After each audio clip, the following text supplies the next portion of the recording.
Bonjour à toutes et bonjour à tous. Et aujourd'hui on se retrouve pour notre 4e interlude culturel parce qu'aujourd'hui on est sans pression. On est toujours 3 au début mais en fait on est 5. C'est ça, parce que les autres ils arrivent et ils viennent, on sait pas ce qu'ils font. Voilà. Donc voilà, regardez notre merveilleux sommaire qui est affiché sur votre droite et nous on va se retrouver directement pour notre première œuvre qui est un film, on ne sait pas encore lequel mais vous allez voir. Mais vous le savez vous. Bah oui. Parce qu'il y a sommaire. Exactement.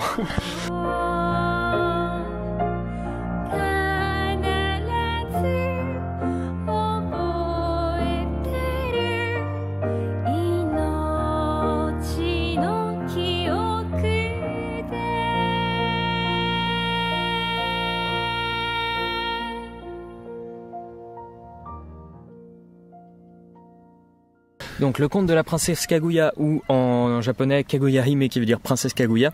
En fait c'est le dernier film du studio Ghibli. C'est un film qui n'a pas été réalisé cette fois-ci par Miyazaki mais qui a été réalisé par Takahata, puisque Miyazaki a pris sa retraite. Le Ghibli, il n'y a pas que Voilà, il n'y a pas que Miyazaki. Non mais souvent c'est un raccourci fait. Mais là cette fois-ci, genre avant, tout en avant. Non, parce qu'il a aussi réalisé Le Tombeau des Lucioles, qui est déjà un film que moi j'avais pas trop apprécié, que je trouvais vraiment lent. Et qui fait Pompoko. Il a aussi fait Pompoko, mais je sais que le Tombeau des Lucioles est énormément apprécié. Je fais partie de ces quelques détracteurs, mais même si j'ai bien aimé le film, je le trouve en deçà de la réputation qu'il a. Et en fait là, ça raconte donc l'histoire de la princesse Kaguya. En fait, c'est basé sur une vieille légende japonaise. C'est basé sur une vieille légende japonaise en fait, qui est une princesse de bambou. C'est une princesse qui est née dans un bambou et qui grandit en fait au fur et à mesure. Moi, j'aime beaucoup ce début de film en fait où elle rigole. Par exemple, quand elle rigole, elle apprend un peu la vie, si tu veux. Elle grandit, elle pleure. Grandit. J'ai trouvé ce début de film absolument fantastique. Elle grandit plus vite que les autres enfants. Voilà, c'est ça. Et tu la vois dans Okami d'ailleurs, donc c'est assez marrant. Et les autres l'appellent pouce de bambou en fait, les enfants. Et donc très vite, ses parents qui l'élèvent vont se rendre compte qu'elle est effectivement un petit peu différente et ils vont l'amener. Elle a grandi. Elle grandit super vite et en fait ils vont l'amener dans une espèce de royaume en gros. Ils vont l'amener à Tokyo. Elle est tellement parfaite que c'est forcément une princesse. C'est forcément une princesse. Donc ils vont lui donner une vie de princesse. Et en gros ça va être un petit. Très vite, ça au bout d'un certain temps de film quand même. Voilà. Mais bon, c'est dans la légende. Ça va. Non mais ça va relativement vite. Sachant que le film est assez long, il dure quand même 2h15. Au bout d'une heure avec le film. Non, peut-être pas non plus. Bon, d'accord. Je sais que le film a semblé quand même super long. Parce que en fait, je considère qu'il y a un tiers du film qui lui est amputable. Pour moi, il y a 45 minutes de film qui sont vraiment trop. J'ai trouvé le film vraiment super mou. C'est le problème. Il a un style graphique qui est absolument fantastique. Alors ça, faut vraiment le noter. Le style graphique est sensationnel. C'est ça. C'est les peintures japonaises. Et il y a des scènes. Quand j'ai vu le trailer, en fait, j'étais assez sceptique, mais le film, il est magnifique. C'est un bonheur pour les yeux à tous. La scène de fuite, mais avec les vêtements, mais c'est incroyable. J'en ai encore des frissons à y repenser. Il y a la scène du cerisier aussi, mais bref, il y a des scènes vraiment, mais c'est fantastique. Mais tout le film est superbe. Avec la musique en plus. La musique toujours composée par Joe Hisaishi. Il y avait le même souci de rythme en fait, je pense sur le dernier Miyazaki en fait. Le vent se lève, c'était encore un peu différent. La critique que je lui fais était encore un peu différente. Mais bref, le conte de la princesse Kaguya, moi je trouve qu'en fait il y a beaucoup de temps de film qui lui est amputable, parce que le problème c'est qu'on s'attarde à un moment, il y a un passage en fait que je trouve très très mou, très très lent, très très long, et le problème c'est qu'en fait on s'attend à tout ce qui va se passer à ce moment-là. On sait comment ça va se passer à partir de la première fois, et pourtant le film s'étend, parle beaucoup dessus. Alors je sais que ça fait peut-être partie du conte, mais bon, c'est comme tout. Le truc, c'est que toi, comme tu me disais, c'est parce que t'es très habitué à la culture japonaise, à tout ce qui se fait, et du coup, t'as vu ça dans 50 animés. Moi, pas du coup. Et du coup, j'ai trouvé, je me suis pas ennuyé un seul instant du film. Du coup, le passage que tu critiques, je comprends pourquoi il pourrait être amputé. Et moi, il m'a beaucoup fait rire. En fait, j'ai bien aimé ce passage-là. Par contre, moi, ce que j'ai pas trop aimé dans le film, c'est qu'en fait, c'est la fin. En fait, ça sort de nulle part. Pourtant, c'est con, tu vois, mais genre, ça arrive d'un coup comme ça, et je te fais what, tu vois, j'étais, tu sais, c'est encore plus bizarre que Lost. Si. Non, mais c'est vraiment c'est le problème. La japonaise et tout, mais genre ça arrive d'un coup et c'est pas du tout amené logiquement.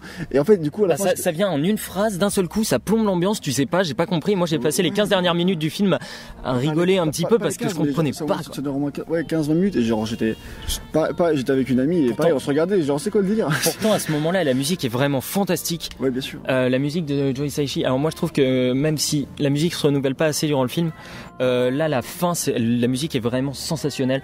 Le thème principal est vraiment joli, mais la musique en fait au cours du film, je trouve qu'elle est assez en retrait. Malheureusement. Le truc, c'est que le film globalement c'est un peu fantastique tout, tu sais, rien que par la naissance de la princesse. Ça. Mais ça reste relativement sérieux. Ça parle relativement du Japon et tout, de ses coutumes, etc. Et d'un coup après ça repart dans le fantastique. Et le problème du film en fait, c'est qu'il a un propos qui, comme tu l'as dit, tu disais qu'au bout d'1 heure elle devenait princesse. Ouais. En fait, au bout d'1h10, vous avez compris le propos du film et le propos du film s'étale sur les 2 heures.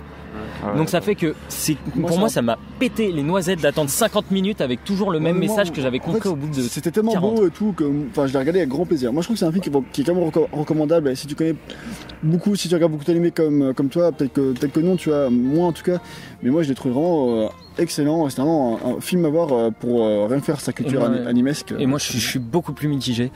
J'ai vraiment aimé casser moyennement et j'ai vraiment été extrêmement déçu parce que j'en attendais beaucoup. En tout cas, c'est un film qui est comme très apprécié. Donc faites-vous votre avis. Pour tous ceux qui sont étrangers à la culture japonaise, du coup, ça passe beaucoup mieux que. Et puis pour le style graphique, je pense que c'est quand même une expérience. Le style graphique, rien que pour ça. Ok, voilà, peut-être un peu long. Merci. What are you gonna do? What do you mean? I mean, are you going to do anything? What did you think was gonna happen? Don't tell me anything. I don't want to know. One person. That's all it takes.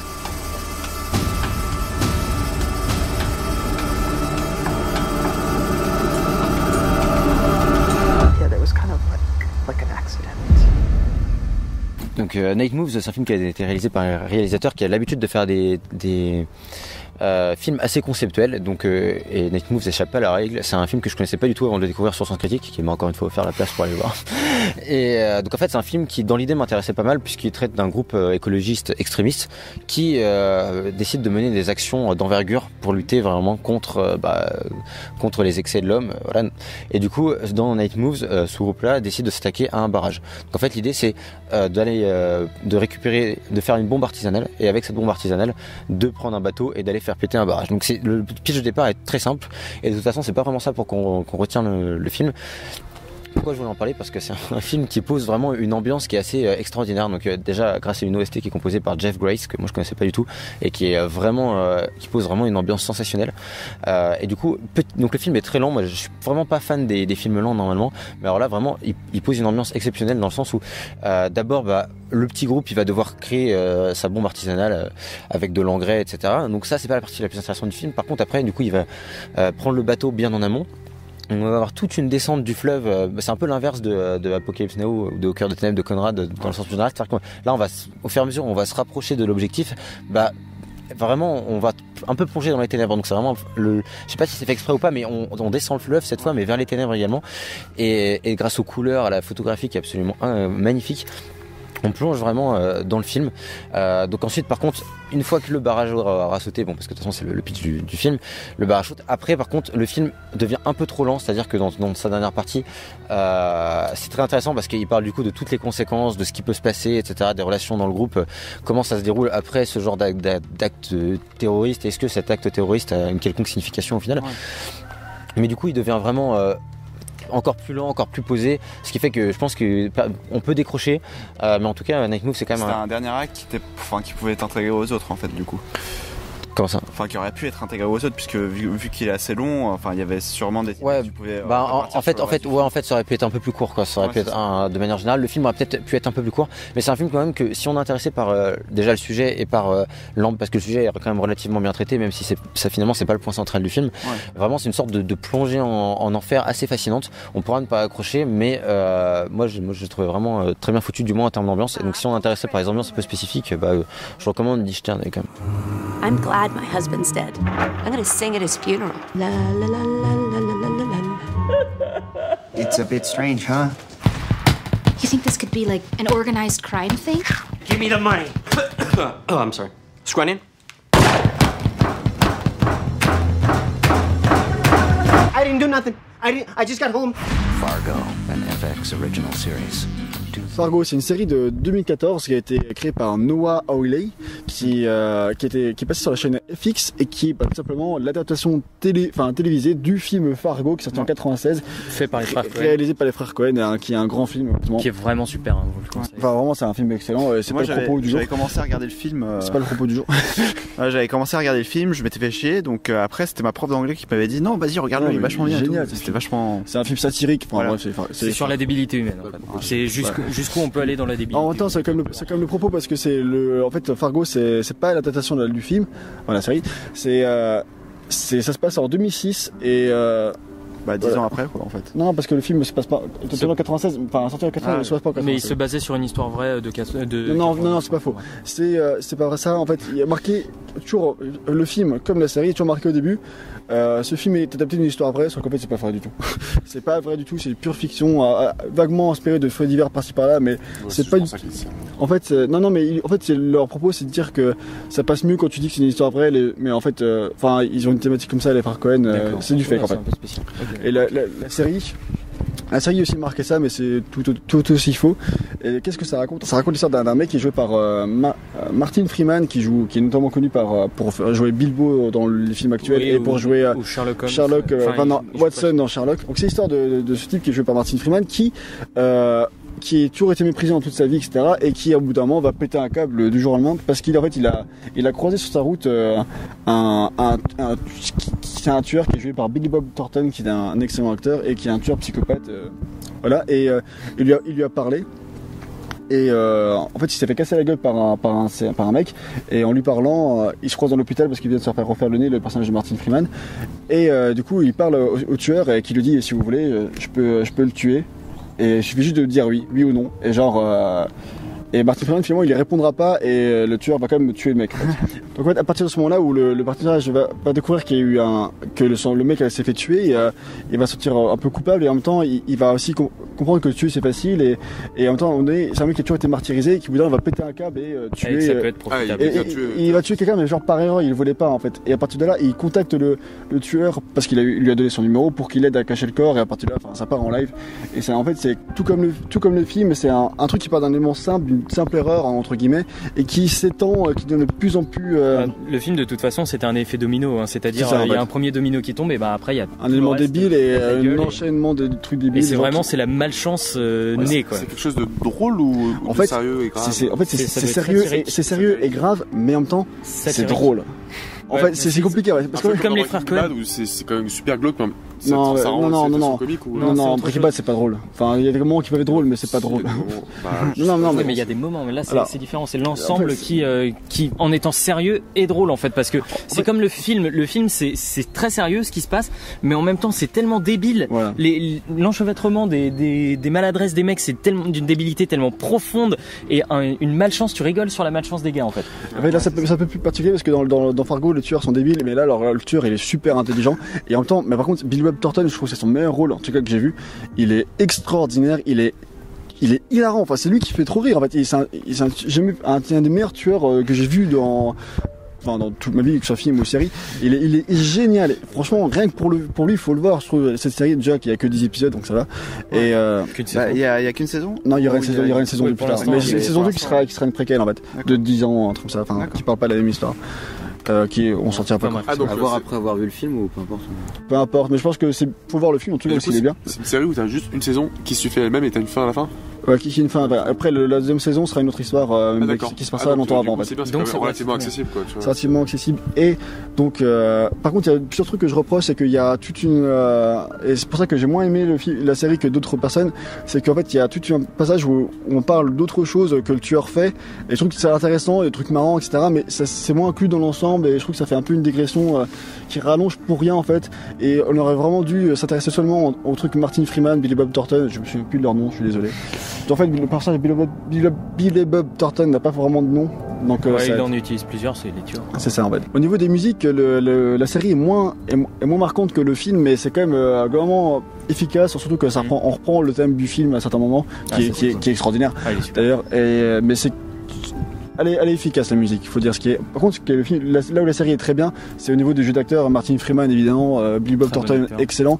Il y a aussi d'autres acteurs qui sont moins connus comme Colin Hanks qui jouait le méchant dans Dexter saison 6. C'est pas un spoil, hein. Si on voit dès le début. Et qui est excellent, c'est le fils de Tom Hanks.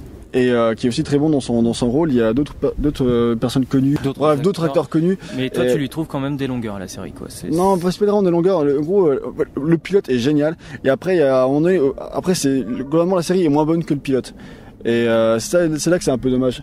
Même si la série est quand même très bien, je trouve qu'il c'est à voir parce que c'est intéressant, puis c'est drôle, et puis il y a pas mal de péripéties et toujours un peu de critique de la société, mais je trouvais qu'il y a des moments où ça digresse un peu, ou des moments qui n'étaient pas forcément nécessaires, mais il y a quand même beaucoup d'idées. Et ça reste une bonne série. C'est vraiment une très bonne série de 2014 en tout cas.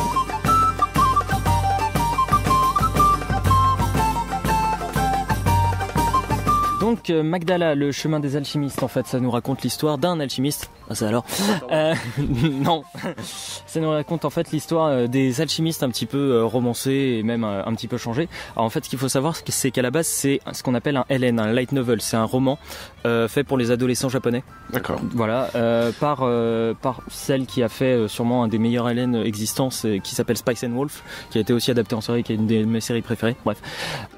Donc là, moi, j'attendais vraiment en fait la sortie en manga, puisque les light novels sont pas traduits chez nous. C'est le truc. Donc moi, j'attendais le manga.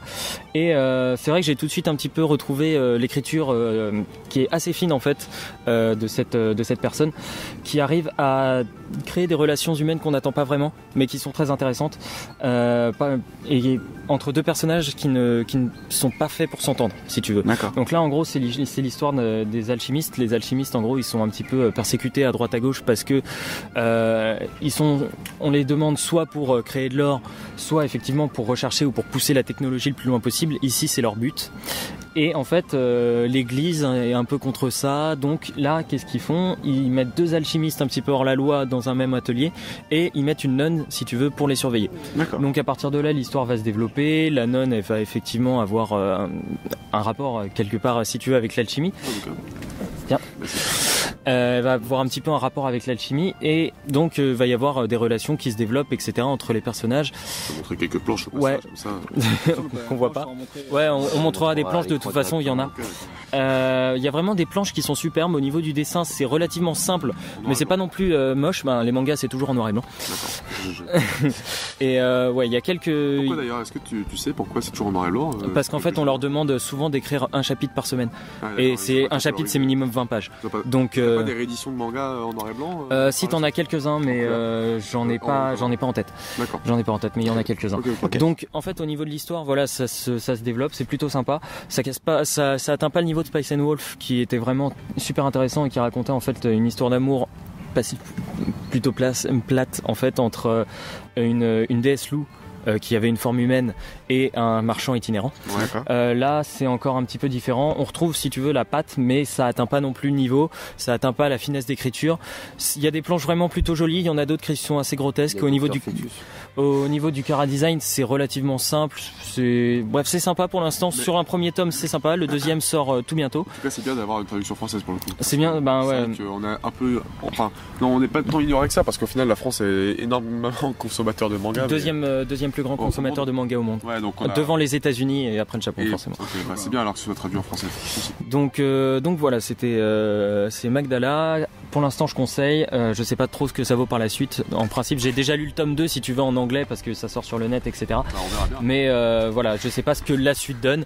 Moi, j'ai envie d'y jeter un œil et je vous conseille pour l'instant, en tout cas. C'est toujours libre à la Fnac. Vous savez, vous pouvez prendre le manga, le lire. Donc voilà, si vous voulez vous donner une idée, c'est toujours sympa. Voilà. Okay.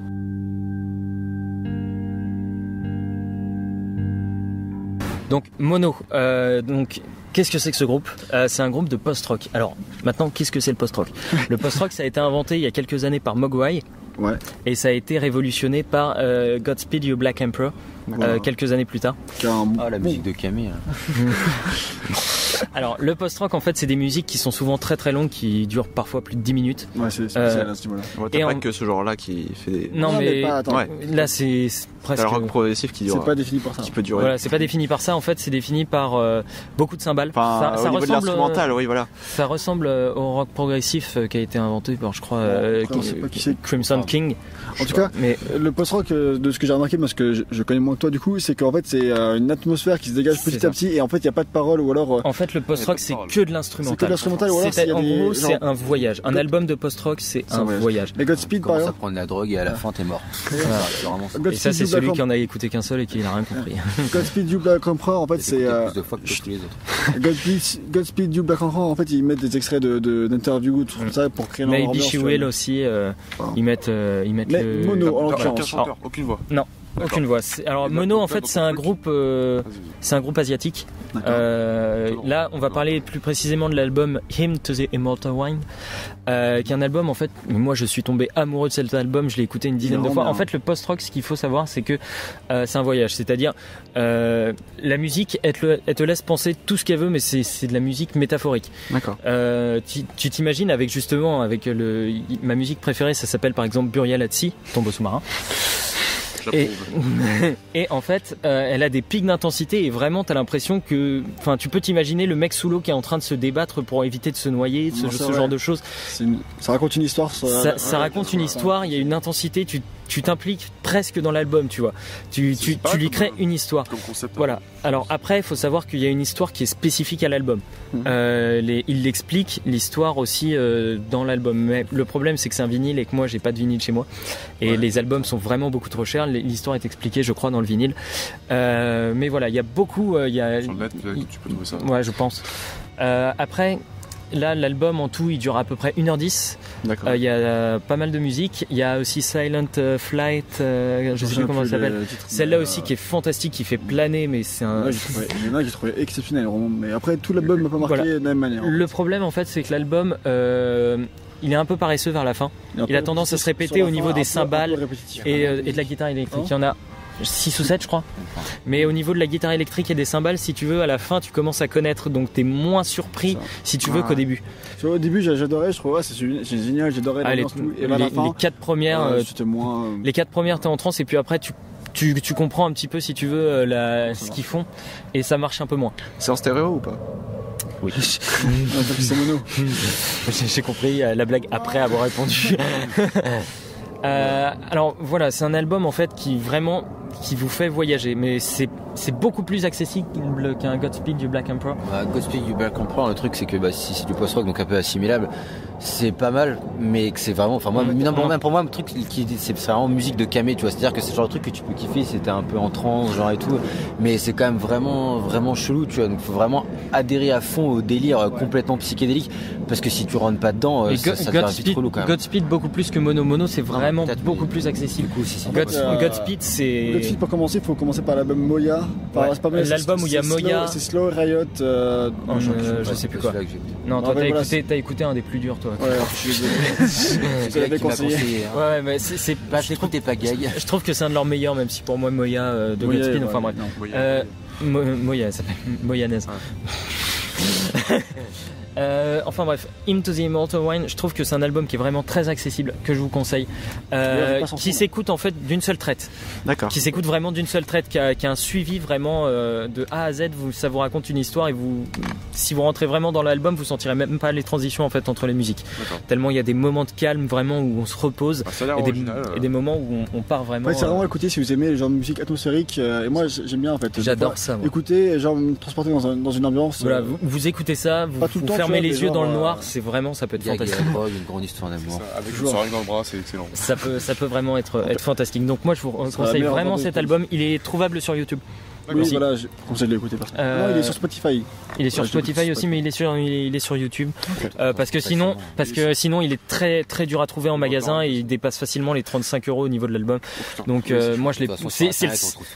C'est le seul truc qui m'empêche en fait d'acheter l'album en lui-même en version physique pour l'avoir. Mais voilà, c'est musique d'ambiance. Si vous aimez ça, vous allez probablement. Pour le coup là, c'est vraiment original, donc c'est cool. On espère que ce 4e interlude culturel vous aura plu et donc on se retrouve une prochaine fois pour un autre interlude culturel. Mais avant ça, d'autres tests évidemment, d'autres émissions. Enfin voilà, il y aura de quoi manger. N'hésitez pas, comme d'habitude, à nous proposer des œuvres si vous voulez, des trucs récents, des trucs pas récents. Enfin, peu importe. Partagez si vous nous aimez. Voilà, exactement. Donc allez, tout ça. Salut. Ciao.